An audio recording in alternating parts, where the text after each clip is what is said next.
In this video, I'd like to take a quick look at what you can do if you have difficulty answering the question in the speaking module. Now, this is more likely to happen in part 3, where the questions are a little more complex and you probably haven't ever really thought about an answer. Okay, before we start with what you can do, what you most certainly shouldn't do is remain silent. I just remained silent, as you can probably see, and there will have been thoughts going through your mind as to whether or not I'd forgotten my script or what's going on. And that's exactly what will happen in the test if you do the same thing. You have to signal to the examiner that you've understood the question and that you are about to answer it. Okay. So what can you do? Well, the first thing you can do is,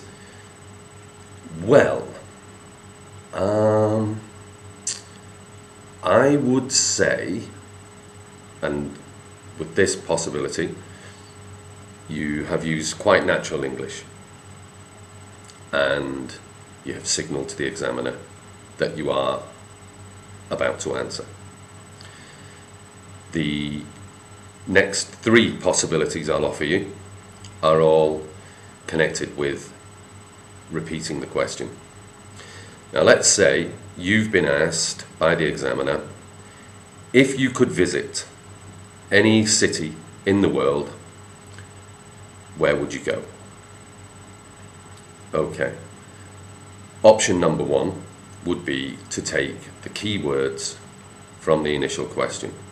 So you might respond with something like, any city in the world, where would I go? Now, with this possibility, you have used a very simple technique. You've signalled that you've understood the question and also that you are about to reply.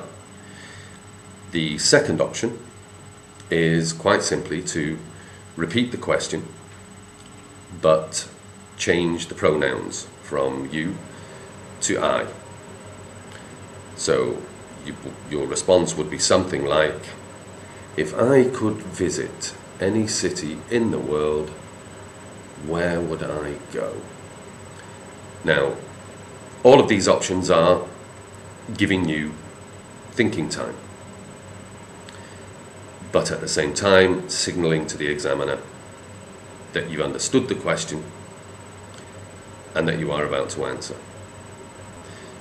Now, repeating the question and changing the pronouns is not particularly complex. The only problem you might have there is repeating the question properly. So you should practice this.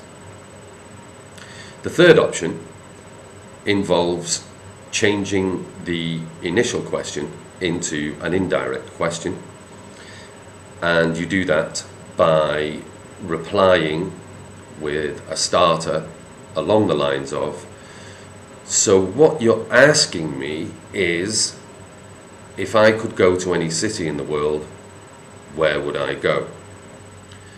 You might also try, so what you'd like to know is, you can also use, if I understand you correctly, you'd like to know,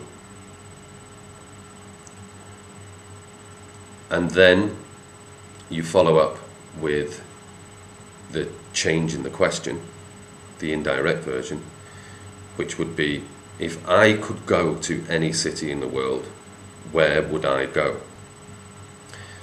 This is slightly more complex because it involves changing the where would you, and then in the response you're saying I would.